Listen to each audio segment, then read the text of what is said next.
few weeks ago, I got an email from the mayor of Fort Worth. In this email, she was introducing me to a man named Gatjang Deng and was asking that I make some time to meet with him and get to know him. We eventually managed to schedule an appointment, and I got to meet Gatjang for the first time a week ago. And I have to say, I'm really, really glad Mayor Parker introduced me to Gatjang because his story and his personality, his character, have been such an inspiration to me.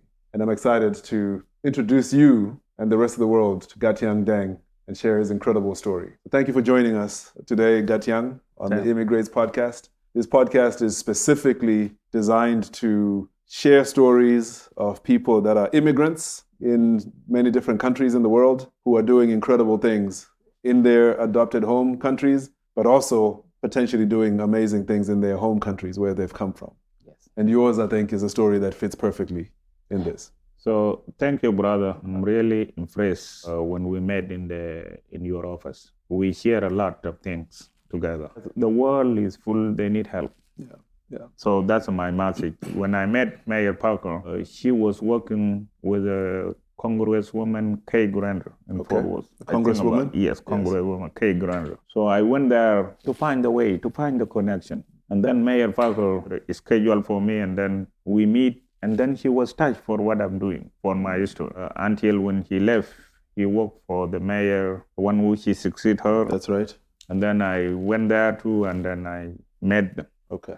So we talked, and I told her that you can be good to run for mayor. She told me, no, I cannot do that. Okay. And then until when the God put it to her heart, and then she called me, Deng, what you told me last time, I'm running now for mayor. Okay. And then I tell her, okay, I will support. We start campaign. So now our city look great. She's kind, she's a leader. And that's why when she connect me, she tell me that this network I will connect you with. Yeah.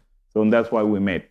So our meeting was become successful. I know you do a lot. I know what you're doing is helping a lot of people, but that's what I told you, brother. I know all of us, we have a heart to help people. Yeah. So we talk. And then you get my vision and you see what I'm doing. And even you too, now you involved on it. So that's what I give great thanks to you until I meet you again.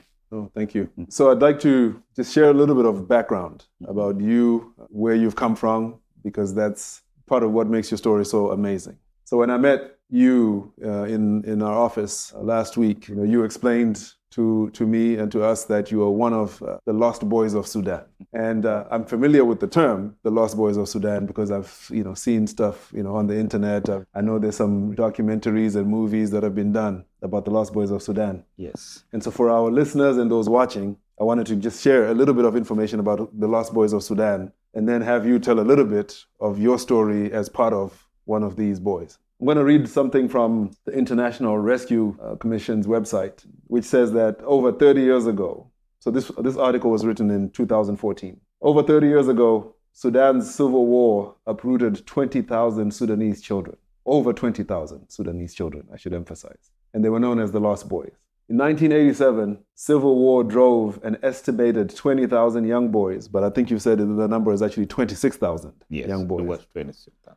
From their families and villages in southern Sudan. Most of them were just 6 or 7 years old. Yes. And they fled to Ethiopia to escape death or induction into the Northern Army. Yes. They walked more than 1,000 miles, half of them dying before they reached their destination.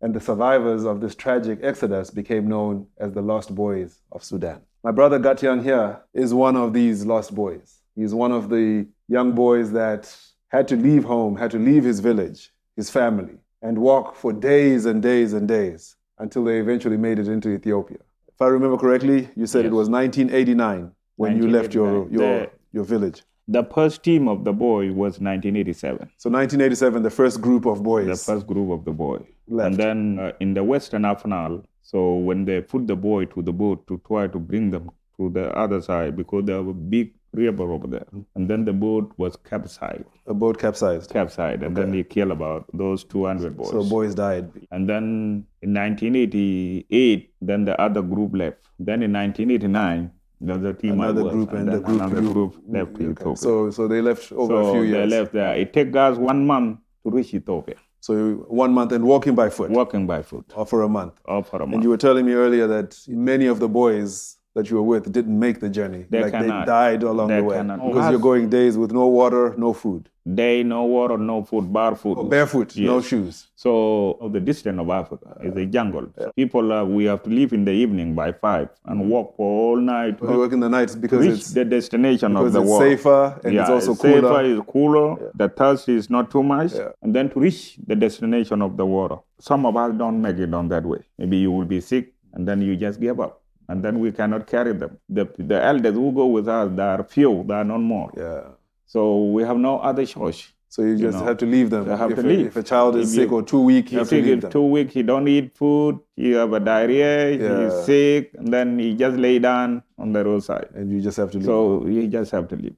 Man, that's tough. What you can do? What can you do? I hear you. You cannot do. We have no car, no road. You're walking. So our car is a feet, and we are still very little. Okay. And the hunger is there, no food. So that's the situation we fall in. Yeah, I understand. Yes. So that was 1989 when you left. That's when 1989 we left. You walked barefoot until you crossed over into Ethiopia. Until we reached Ethiopia.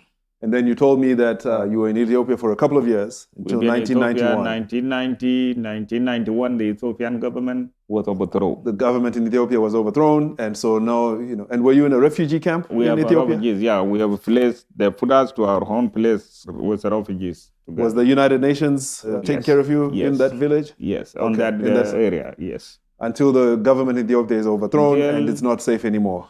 It's not safe anymore. The rebel of Ethiopia came in and they kicked us out together with the Ethiopian rebels kicked you guys out of the country. Yes. So what did you do? Then we crossed the river again. What made it worse, and then when we left where we were in Ethiopia, is about the distance of 6 hours. 6 hours. They have a river over there and cross of the border between Sudan. Yes. And then, so we get the river was full with the water. And then we tied the rope. We tied the rope to that side. Tie a rope across the river. Because and you try to cross with the rope. Yes. We arrive in the river bank in the evening. Okay. And then one of our commanders told us that, okay, boy, let you guys live here, and then tomorrow we can cross it. While the Ethiopian rebel there follow us. And then at night until about 3 or 4 a.m., then together with a lot of refugees and a lot of boys. And then after that, they bullet shot. We are in the bank of river, and then they push us to the river. Into the river. That river we lost.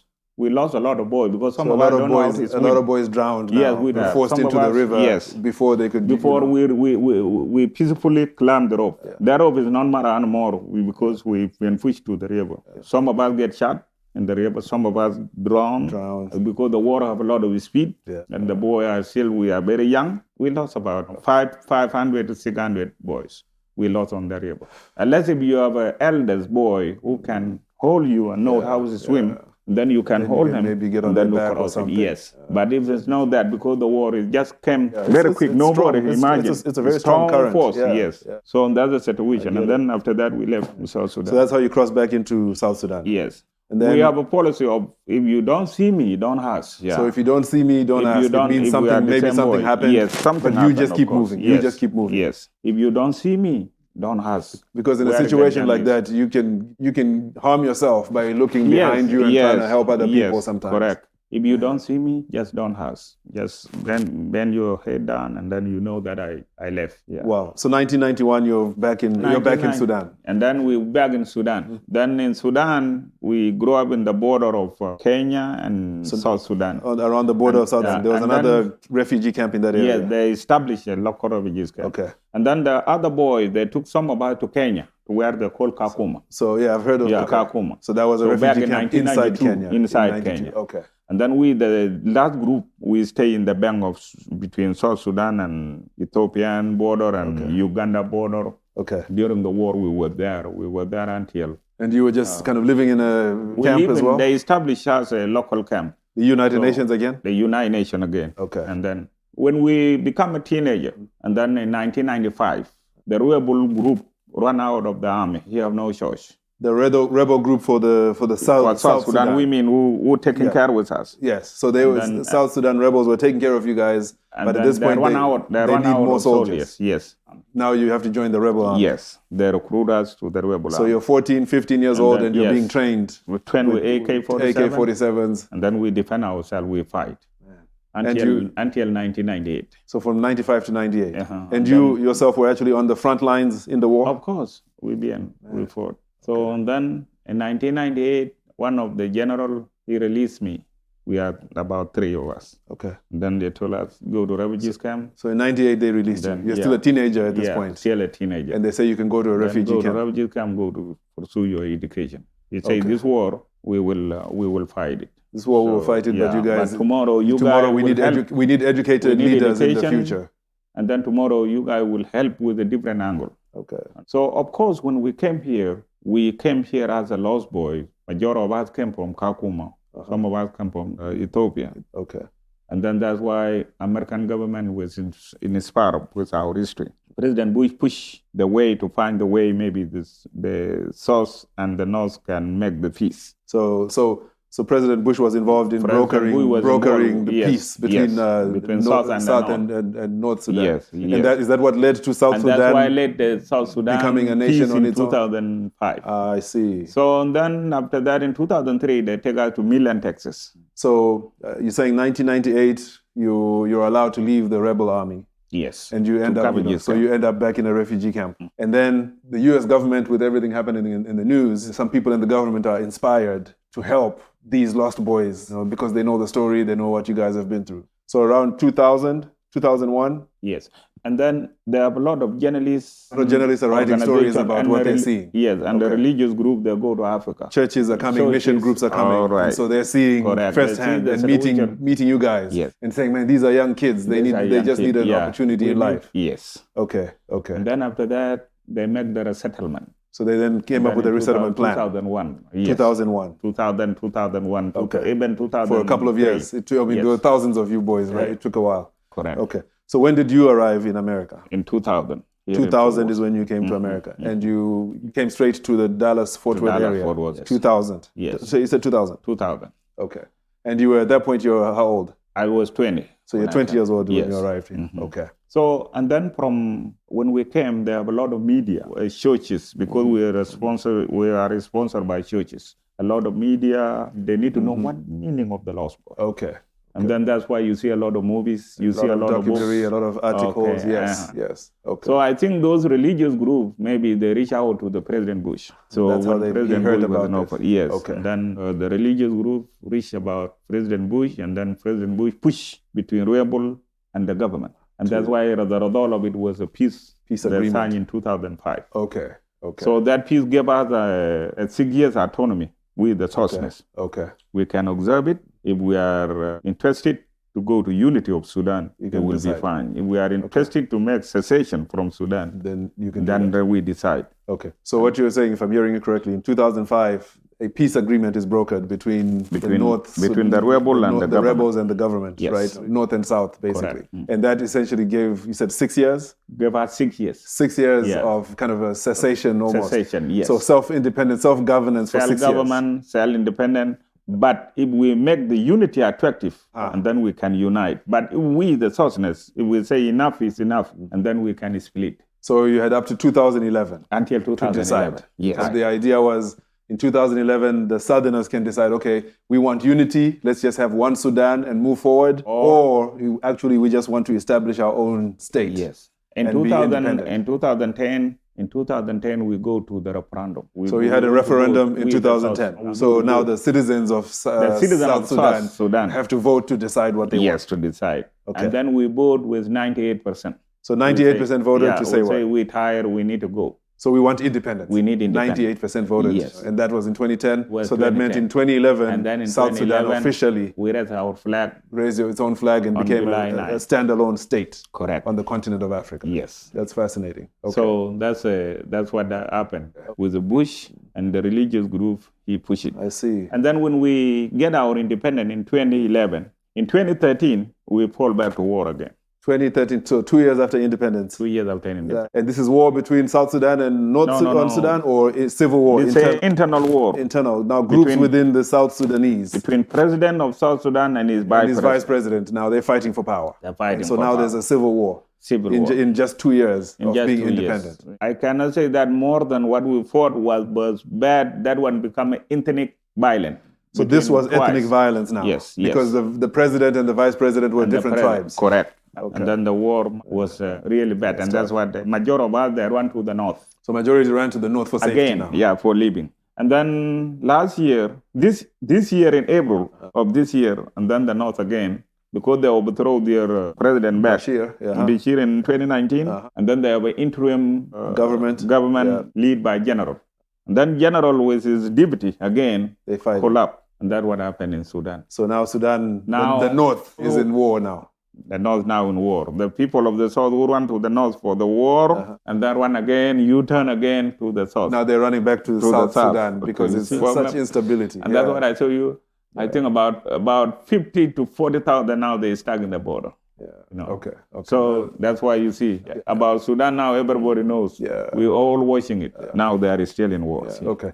Thank you for explaining that. Thank you for explaining that. Shifting focus back to your story. So 2000. So you said 2010. This referendum happens. 2011. 2011. We raise our flag. We raise your own flag. July 9. But 2000. You're here. You've been in America since 2000. In 2008. I believe you became an American citizen. Correct. Right? Correct. And after you became an American citizen, now you're starting to think about, okay, I want to go home. And then when we bought here in Dallas. We bought here in Dallas. Then I say, okay, let me go and witness it at home. Okay. And then I left in February of 2010. So 2008 you become an American citizen. Yes. 2010, February of 2010. I went home. You finally buy a plane ticket. And you fly. For first time to my village. For the first time. To my now village. Trying to go back to this village. Yes. The village that you left in 1989 when you were an 8-year-old boy. Yes, when I was little. When I left, people was voting because some of them, they never vote. I told you, my son, where I can put my ballot. No, they don't know all this. Yeah.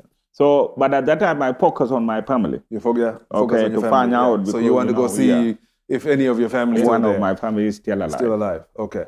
So you fly from America. You said you flew to... I flew from here to Amsterdam, from Amsterdam to Khartoum. So you fly to Khartoum, Sudan. Mm-hmm. Okay.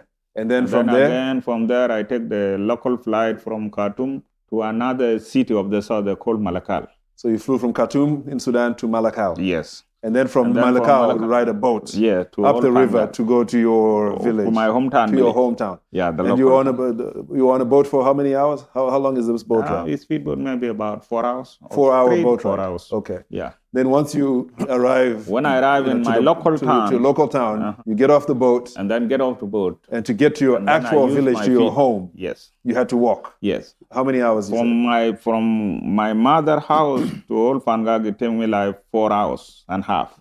And then my uncle, again, I walked there for about 5 hours. So total, you walked from when you got off the boat, about 9 hours, 9.5 hours to get to your final destination. Correct. To kind of where the place that you knew as home where I was before born. 1989, where you were born. Yes, where I taken care with a cattle calf, with a cow, and so all you were this. You'd been herding cattle and all this. This is your village. My friend, where we grew up together. So some of them in the village.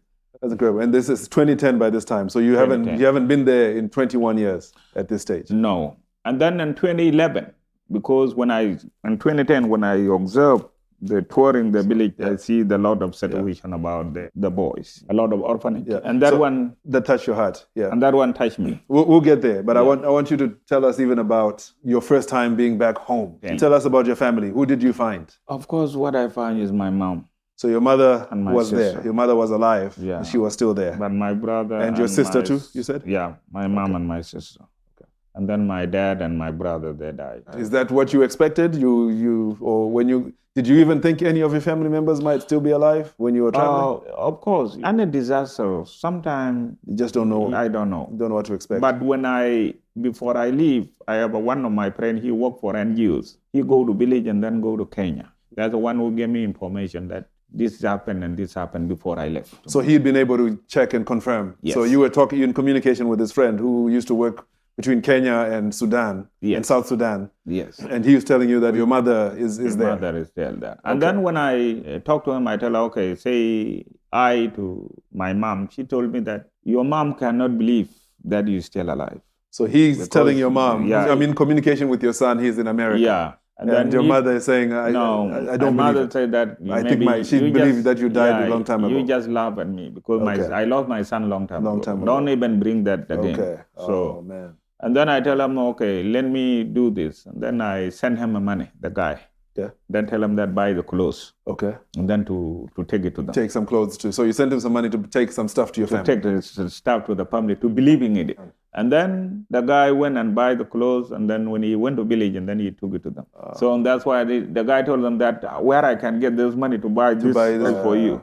We mean that is your son. But last time I told you, you cannot believe it. Yeah. So now I think you have a proof. I have a proof that he's still alive. So that's why I come to their mind that maybe our son is alive. So and then you decided I'm going to travel. And then I decide, and then I just take the messages, and then whoever go to village and then say hi to them, until I decide that let me go. Wow. Yes. Wow. So you see your mother and your sister for the first time in 21 years. Yes. In 2010. Yes. And my uncle. And your uncle and some of the remaining family members. Yes. And that must have been a special feeling for you. Yes. Yeah. Wow. Man, honestly, I mean, I know you've been through so much, but I am really glad that you were able to reconnect with your mother, that you found her alive and sister, because family is everything. Yes. So really, really. Without family, we cannot be here. No, we cannot. Correct. So thanks for sharing your story and even just sharing about you reconnecting with your mother back in 2010. And I hope your mother and sister are still doing okay and that you're in constant communication. I know you mentioned that there isn't much infrastructure, no electricity or cell phone service and things like that. So it must be really hard to stay in touch with them. We don't. Now in my village there were NGOs. So there's some NGOs operating in your village. Yes, the Churches International from Norway, British and all this. So they established, the Facebook, the Messenger. Yes, it's Messenger. Yeah. Okay. Yeah. So they have a local network there. So they have their own local network. Oh, wow. So that's why they came from their village where they live to that local town. They're called Faguir. Okay. And then they call me from when they see me online, they log in. I make a friendship with some guy I don't even know. But I have one guy I know, but some of them are my friend, but I don't know them. Okay, because it's safe to get connect with my family. Yeah. So because the network was restricted. Okay. Unless people who in charge, there's the people who can give you the password to communicate. And then I build the friendship with those guys. So now they give you access. And then after that, if my mom came or one of my relatives go to that guy, and that guy opened them a line, and then I talk to them. Yes. And how far is it? How long a distance from your mom's house to this town? To that town, that local NGO town? Yeah. Maybe about an hour. About an hour 45 minutes. But she can walk, and he will then call you. Allow her to call you, and you can actually talk to her. This guy, when he get this guy, you go to him and say, I need to talk to my son because this guy know me already. Yeah. So he just calls you. And then after that, and then now the problem, the village is in flood for 2 years now. The village is in flood. It's flood. They live in the very small areas who are dry, and then they put the mud to put the water. Okay. So people just go with a canoe, the local boat. That's how they kind of get around. The people that work there. I see. Well, but I'm really glad that you're at least able to talk to your mother regularly through that. Thank God for technology. Yes, I know. And that's what I say that in this world now, there's no far place. We can fly from here today, and then tomorrow we will be there. Yeah. The world is connected. It really is. So that's why it gives me more hope. Yeah, that's awesome. Yeah. All right, I want to switch gears a little bit, brother. You told me that this trip back home in 2010 was great because you got to see your family and reconnect with them, which was incredible. I'm sure your mother was praising God that she was seeing you in the flesh and that you did survive. Yes. But there were some other things that you saw in the village and in your in the community, that you come from, that led to some of the work you're doing now that I want us to start talking about. Yes. Tell us about what it is that you saw on this first return to your village in 2010. Of course, the South Sudan been in war for many years, and the living of South Sudanese is very remote life in the village. So my village today, if we go with your car, people will run away from us.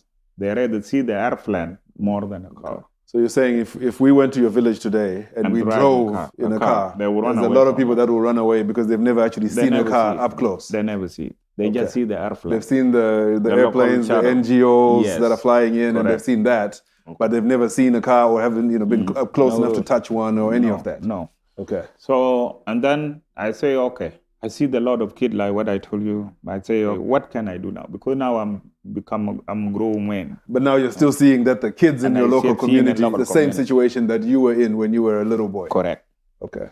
So when I came, I think, what can I do? Number one, you cannot raise the money while you are not registered as a 501c3 in the state of Texas. Okay. Yeah. So you came back and you decided that you wanted to do something about the situation that these young children are dealing with in back home. Back home. So you come back to Texas and you've decided that you want to do something about it. I say that I will do something about it. And that's when now you start talking to friends and trying to understand, hey, I've got this problem in my home country that I want to try to solve. Yes. And then I met some friend, how can I get help? So you asked some friends? I had some friends. Until they told me that by law, there's no way to get help from the big people unless you establish an organization. We mean like NGOs stuff. Yeah. And to do that is very difficult. But there's nothing impossible. I push until the connection, one of my friends knows somebody. Okay. And then I met with that person. When I met with him, I told him my history, like what I told you. And then he told me, then I'm very expensive. You cannot pay me. Yeah. So and then he told me that I will donate my little time to help you to establish your own organization, this nonprofit. And then I say, God, that's what I want. So you registered as an organization. And then I register as an organization. Okay.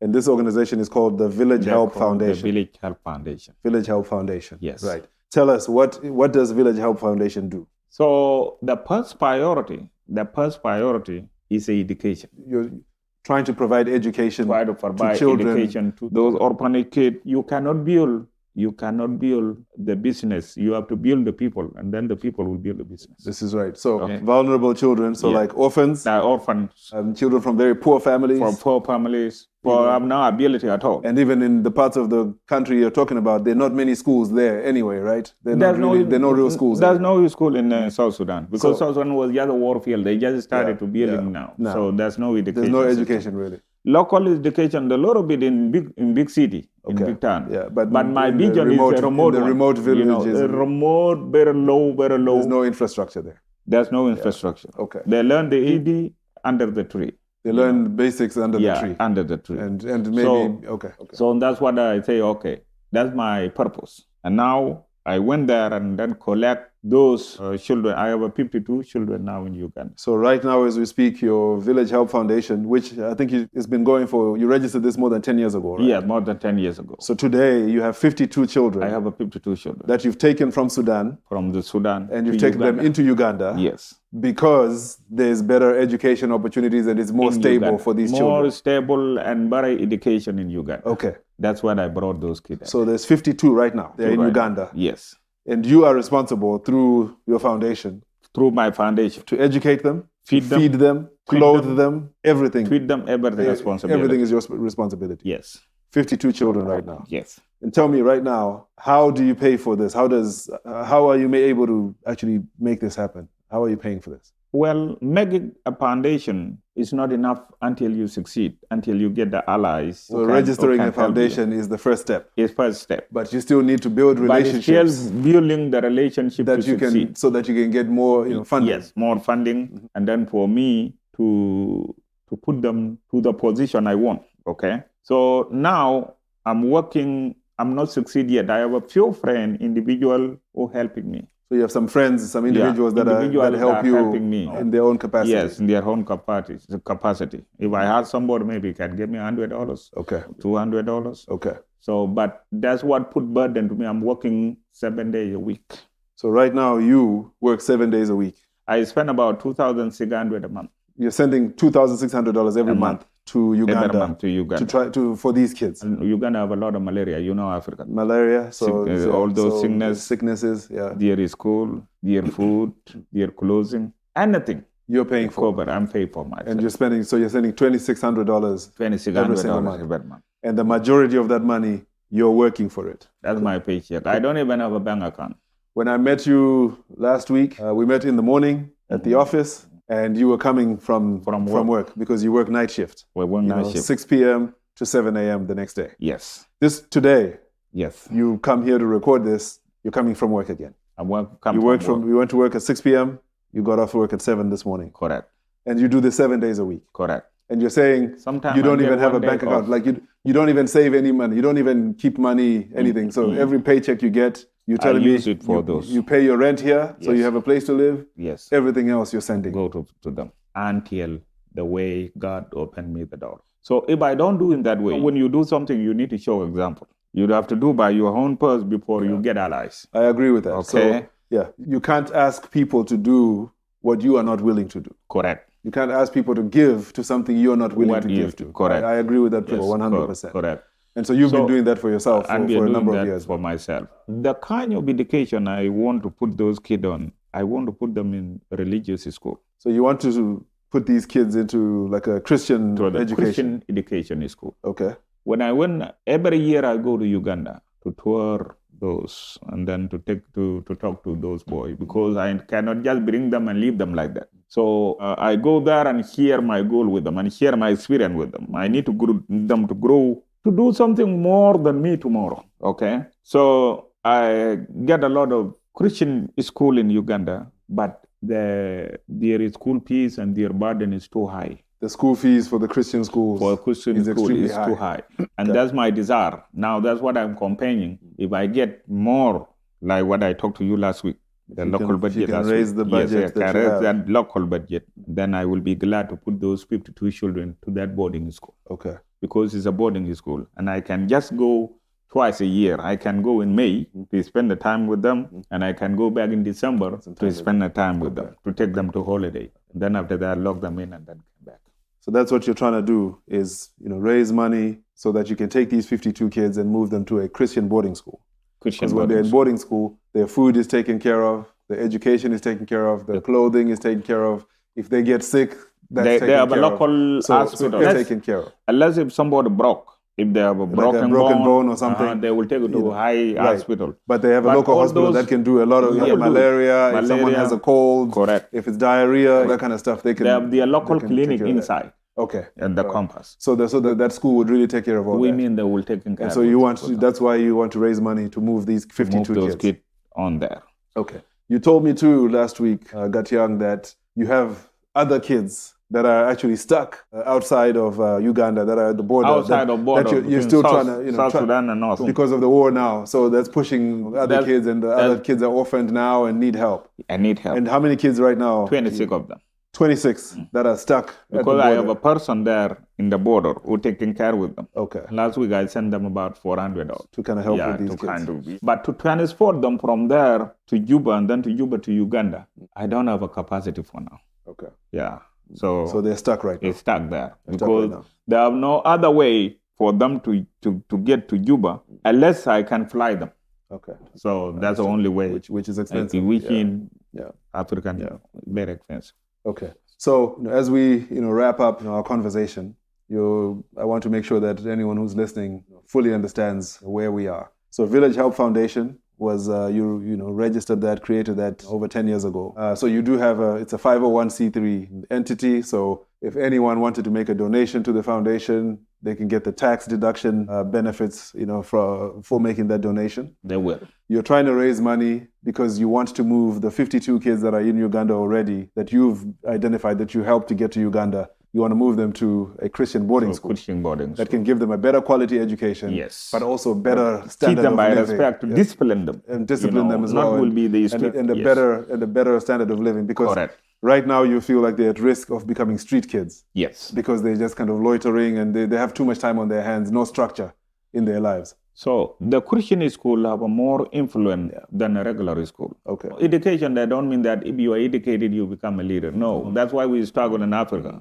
Majority of African leaders, all of them, they are educated, but look the way they manage the country. So I need them to put them to be disciplined on the religion school, Christian school, and then tomorrow they will have a heart. They will go out for different environment, different fields. Some of them go to medical go to whatever, and then tomorrow they will save the society. And that's my goal. Because I know the suffer. When you grow up without mom and dad, and while you're still kid, I take example for myself. So that's what I'm doing. 501c3, Village Health Foundation is a 501c3 tax status, whether you're a businessman, whether you, whatever. So it's a tax deductible. Okay. No, that's very good. Yes. I'd like to make sure we capture your information for how anyone can reach you if they want to contact you to talk, if they have questions, or if they want to support the work that you're doing, the incredible work that you're doing. So if you want to learn more about Gatjang's foundation and the work that they're doing, you can go to villagehelpfoundation.org. That's villagehelpfoundation.org, and check that out. You can also send an email to Gatjang directly, and he will reach out and be willing to talk to you. His email address is gatjangd@yahoo.com. That's gatjangd@yahoo.com. That's gatjangd@yahoo.com.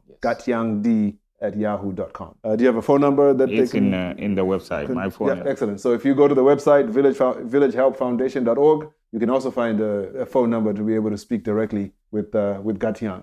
I really was blessed when I got to meet Gatjang and to hear his story. He's such an inspiration. I was telling him before we started shooting that I see him as a genuine African hero. And to have overcome what life threw at him, and to come out on the other side, have to start life over in America as a young adult, be working 7 days a week, not because he has expensive needs or expensive tastes, but because he himself is on a mission to help as many children from his home, from his country as he can. He's sending the majority of his paycheck every single week to look after these children that he's not even related to. And that's such an inspiration to me. You know, I have committed to helping Gatjang as much as I can, in any capacity that I can. I'm also looking to introduce him to some people that I'm hopeful can point him in the direction of some resources and some help. But we'd love it if you would reach out to him too about helping, or if people that might be helpful, because I think his story needs to be shared. People need to hear it for the inspiration it provides, but also because we really need to rally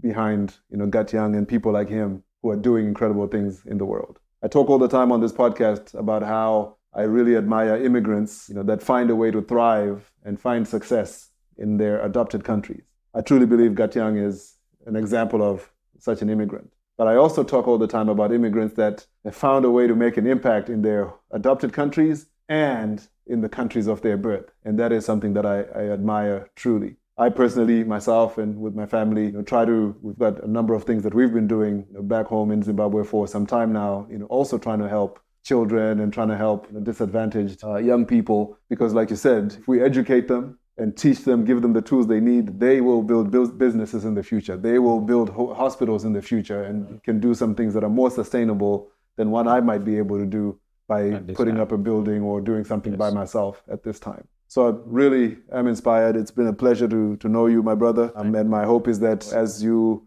grow your vision and as you execute this work, that I'd love to continue to be involved in what you're doing and be a supporter of your work, and hopefully continue to find people that might be able to connect with you and can be helpful. Thank you, brother. Thank you very much. It's been a pleasure having you. Thank you. Thank you for watching. Thank you for listening to this Immigreats podcast interview. You can find us on social media. We're on Facebook. We're on Twitter. We're on Instagram. We're on TikTok under Immigreats Media, or Immigreats _ is our handle. You can also find us at our website, immigrates.net, where you can get more information about our episodes and can sign up also for our newsletter, where we share information about upcoming episodes and some really cool facts about some of the people that we interview, like Gatjang. Thank you. Until next time.